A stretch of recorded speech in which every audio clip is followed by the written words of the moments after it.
Good morning friends, स्वागत है आपका पहल क्लास के यूट्यूब चैनल पे। बात करते हैं दोस्तों आज 6 सितंबर के डेली करंट अफेयर्स के बारे में। आज के करंट अफेयर्स में कुल दोस्तों 20 क्वेश्चन हैं, उन पर अपन विस्तृत चर्चा करेंगे। तो पहला क्वेश्चन, हाल ही में किस भारतीय को एशिया गणराज्य के अगले राजदूत के रूप में नियुक्त किया गया है? तो दोस्तों वो हैं राजकुमार श्रीवास्तव। राइट आंसर हो जाएगा इसका डी। राजकुमार श्रीवास्तव 1997 बैच के IFS अधिकारी हैं और वर्तमान में टोक्यो स्थित भारतीय दूतावास के मिशन के उप प्रमुख के रूप में कार्यरत हैं। क्रोएशिया की राजधानी है दोस्तों जाग्रेब। राष्ट्रपति हैं जोरान मिलनोविक। मुद्रा है यहाँ की क्रोएशियाई कोना।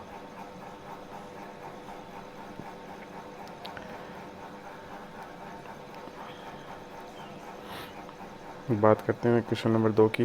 निम्न में से किस राज्य सरकार ने किसी भी चीनी कंपनी को प्रदेश में सीधे टेंडर पर रोक लगा दी है? दोस्तों वो राज्य है उत्तर प्रदेश। राइट आंसर हो जाएगा सी। उत्तर प्रदेश सरकार ने चीन पर सख्त कार्रवाई करते हुए सभी चीनी कंपनियों को बैन कर दिया है। सभी सरकारी विभागों को भी ये प्रतिबंध तत्काल लागू करने के आदेश दिए हैं। इसे अगली योगी सरकार ने कुछ चीनी कंपनियों के टेंडर भी रद्द कर दिए हैं। उत्तर प्रदेश की बात करें दोस्तों, इसकी राजधानी है लखनऊ। गवर्नर हैं आनंदीबेन पटेल और चीफ मिनिस्टर हैं योगी आदित्यनाथ। लखनऊ दोस्तों इंडिया के मैप में इस जगह पे लोकेटेड है और इसमें एक इंटरनेशनल सीमा भी लगती है जो नेपाल की है, आप देख सकते हैं। और ये पड़ोसी राज्य हैं इसके उत्तराखंड, हरियाणा, राजस्थान, मध्य प्रदेश, छत्तीसगढ़, झारखंड, बिहार। ठीक है, अगला क्वेश्चन दोस्तों, हाल ही में उत्तर प्रदेश सरकार ने केंद्रीय सेवाओं में नॉन गजेटेड पदों पर भर्ती के लिए बनाई गई नेशनल रिक्रूटमेंट एजेंसी की तर्ज पर किस एजेंसी का गठन किया? तो दोस्तों वो है यूपी रिक्रूटमेंट एजेंसी।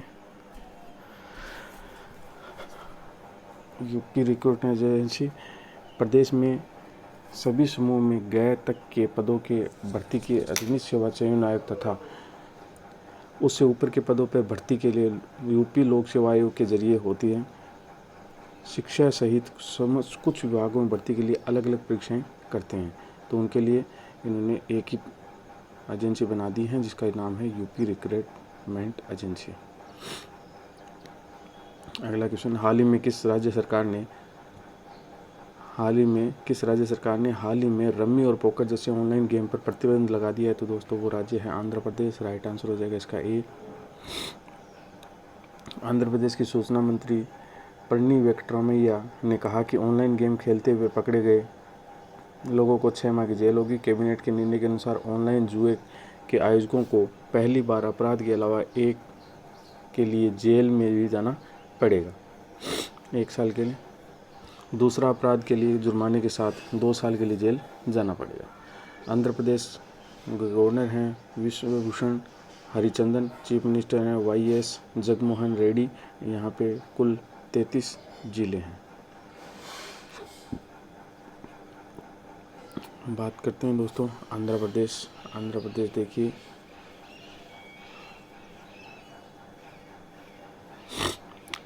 इंडिया के मैप में इस जगह पे लोकेटेड है। ठीक है, और ये देखिए इनके पड़ोसी राज्य तेलंगाना, कर्नाटका, तमिलनाडु। ठीक है, तो ये इसके पड़ोसी राज्य हैं।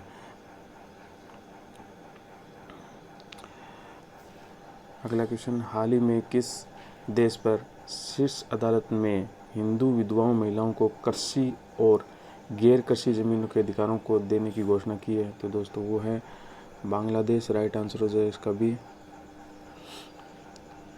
बांग्लादेश की एक शीर्ष अदालत ने एक महत्वपूर्ण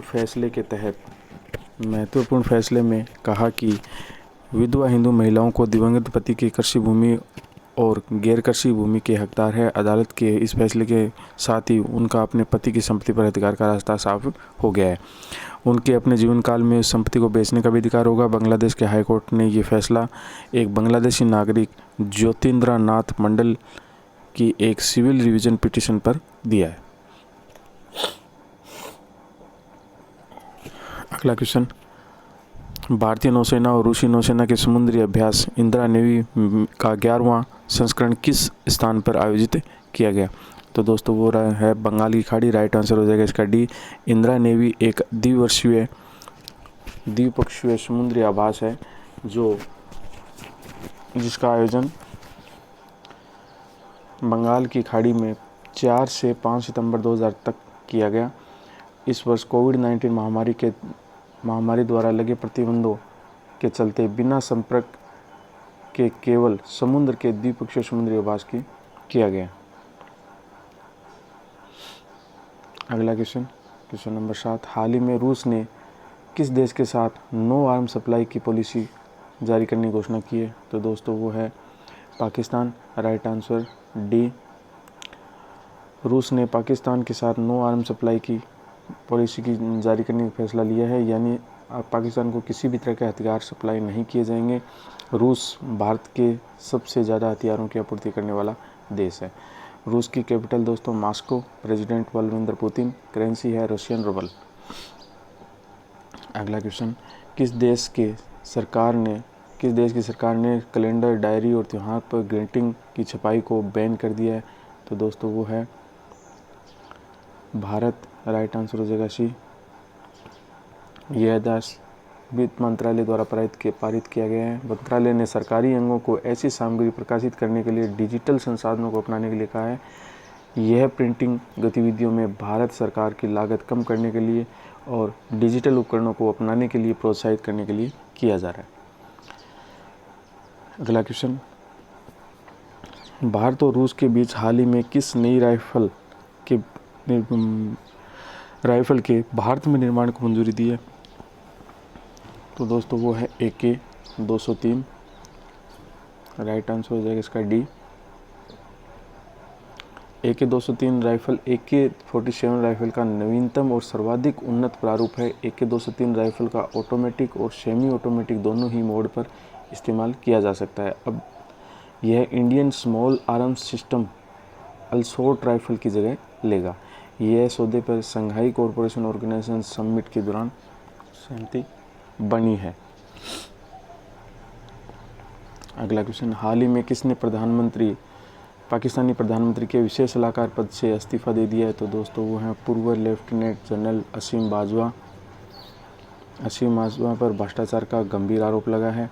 हालांकि वह चीन पाकिस्तान के इकोनॉमिक कॉरिडोर के अध्यक्ष पद पर बने रहेंगे। असीम बाजवा पाकिस्तान सेना के प्रवक्ता भी रह चुके हैं।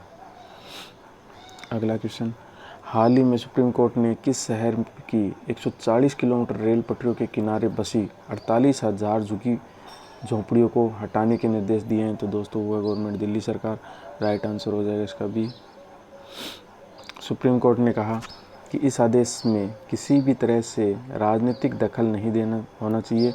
कोर्ट ने कहा कि टाइम बाउंस तरीके से इन झुग्गियों को रेलवे ट्रैक के बगल से हटाया जाए। साथ ही यह भी निर्देश दिया कि कोई भी अदालत झुग्गी झोपड़ियों को हटाने पर स्टे नहीं दे। अगला क्वेश्चन, हाल ही में किस भारतीय ग्रैंड मास्टर को प्रतिष्ठित 48वां annual world open online chess tournament अपने नाम कर लिया है? तो दोस्तों वो है पी इनियन। राइट आंसर हो जाएगा इसका ए। उन्होंने इसे जीतने के लिए संभावित 9 में से 7.5 अंक स्कोर किए हैं। इयान ने खिताब जीतने के लिए जॉर्जिया के ग्रैंड मास्टर बाडूर जोबाबा, सैम सिवियन, संयुक्त राज्य अमेरिका के सर्गेई आयरनबर्ग और यूक्रेन के नेजेक इलिया को हराया। इस आयोजन में 16 देशों के कुल 120 खिलाड़ियों ने हिस्सा लिया था। अगला क्वेश्चन दोस्तों, हाल ही में किसे साउथ इंडियन बैंक का प्रमुख प्रबंध निदेशक और CEO नियुक्त किया है? तो दोस्तों वो है मुरली रामकृष्णन को 1 अक्टूबर 2020 से 3 साल की अवधि के लिए साउथ इंडियन बैंक का प्रबंध निदेशक और CEO नियुक्त किया गया है। साउथ इंडियन बैंक का मुख्यालय त्रिशूर, केरल, और इसकी जो टैगलाइन है वो दोस्तों experience next generation banking.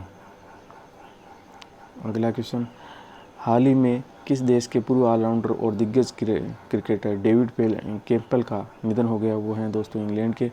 Right answer हो जाएगा इसका सी। कैंपल ने 2013 में इंग्लैंड की महिला टीम के सहायक कोच, 2016 से 2018 तक बांग्लादेश महिला की टीम के कोच के रूप में कार्य किया था। उन्होंने 2018 में नॉर्थएम्प्टनशायर काउंटी क्रिकेट क्लब से हॉल ऑफ फेम में शामिल किया गया था। अगला क्वेश्चन दोस्तों, हाल ही में किस बैंक द्वारा होम उत्सव नामक एक वर्चुअल संपत्ति प्रदर्शनी शुरू की गई है? तो दोस्तों वो है ICICI बैंक। इस प्रदर्शनी में ICICI बैंक के ग्राहकों को और गैर ग्राहकों दोनों को देखा जा सकता है। इस प्रदर्शनी के जरिए ग्राहक अन्य परियोजनाओं के बारे में अपने घर और कार्यालय में बैठे आराम से ऑनलाइन देख सकेंगे। अगला क्वेश्चन, हाल ही में किस तिथि को राष्ट्रीय खेल दिवस के रूप में मनाया गया? तो दोस्तों वो है 29 अगस्त। राइट आंसर है उसका सी।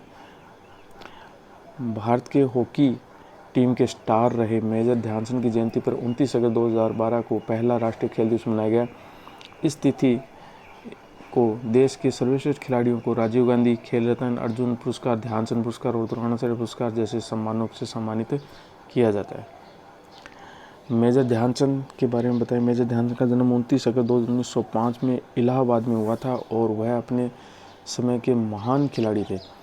उन्हें हॉकी खिलाड़ी के स्टार या हॉकी का जादूगर के रूप में जाना जाता था, क्योंकि उनकी अवधि के दौरान उनकी टीम में 1928, 1932 और 1936 के दौरान ओलंपिक में स्वर्ण पदक हासिल किए थे।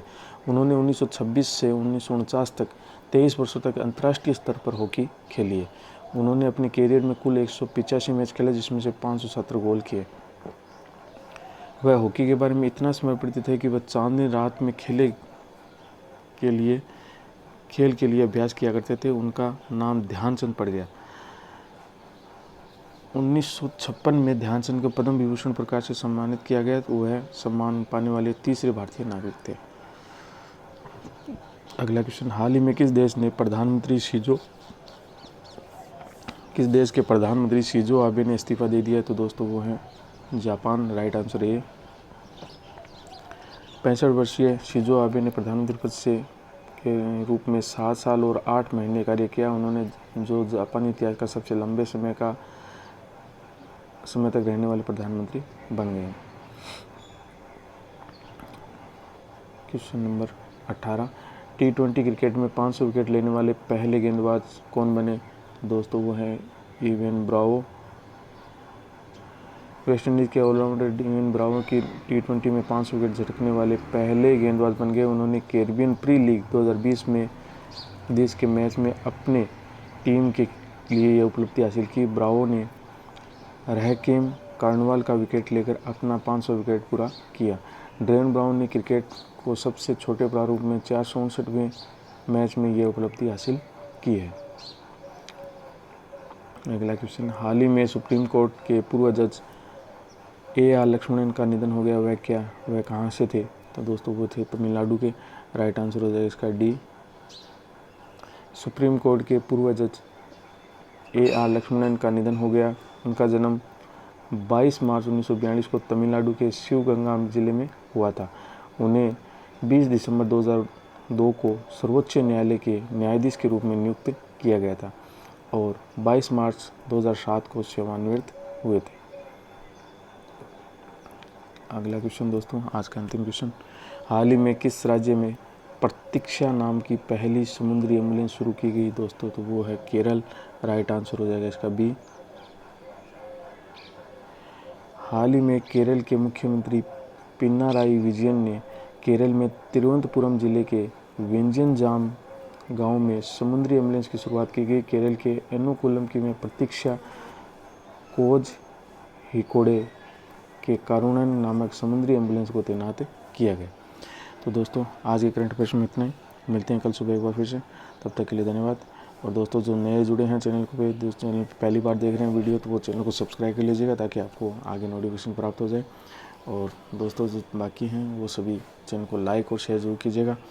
तब तक के लिए दोस्तों धन्यवाद। मिलते हैं कल सुबह। जय हिंद, जय भारत।